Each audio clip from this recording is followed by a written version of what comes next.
usually question things like this, but I'm not sure about this game's title. I mean, it's called StarDrone, and I get the star part, but drone? Really? Drone? I mean, maybe you think of the intended definition, which is a kind of remote-controlled aircraft, but I don't. I think of the informal use of the word. I think of someone with a monotone voice droning on and on about shit no one cares about.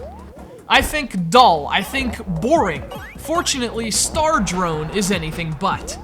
Released earlier this month exclusively for the PlayStation 3, StarDrone is a downloadable game that's kind of an arcade puzzler of sorts. It's actually difficult to brand StarDrone with a specific label or genre, if only for how many different styles it mixes together in creating its eclectic gameplay.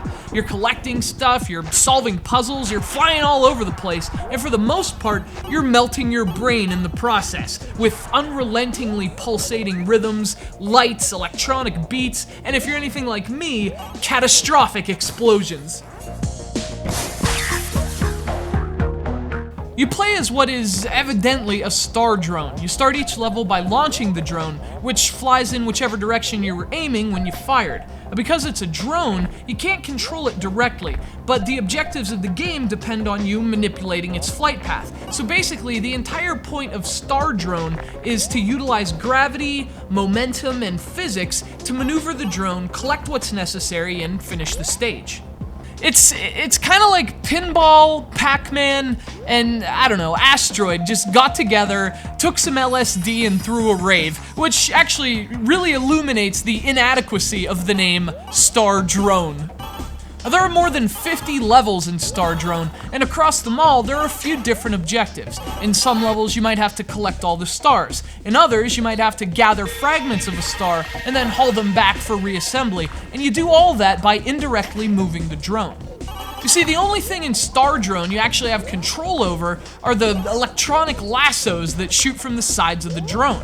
You can use those to tether yourself to objects and orbit around them, and by letting go of the object at just the right moment, you can basically steer your ship in whichever direction you'd like.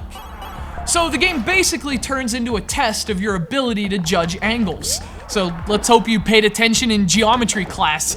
Fat, drunk, and stupid is no way to go through life, son.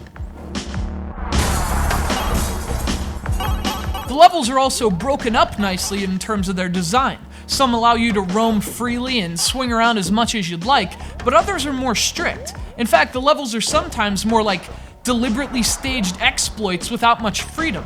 You're forced down a specific path, and your goal is basically not to die. And that mixture of open levels, along with more restricted ones, creates a nice gameplay blend that keeps StarDrone from, droning. Another thing that does that is the game's style and presentation.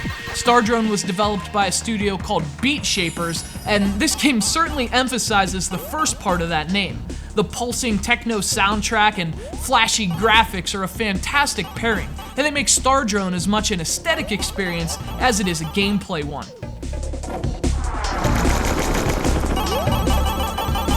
Now, the game can get a little tiresome after a while, but especially in small doses, it's definitely worth a look. StarDrone is a unique and deliberately designed game that defies conventional description, and if you get headaches from intense, repetitive light patterns, may require medical prescription.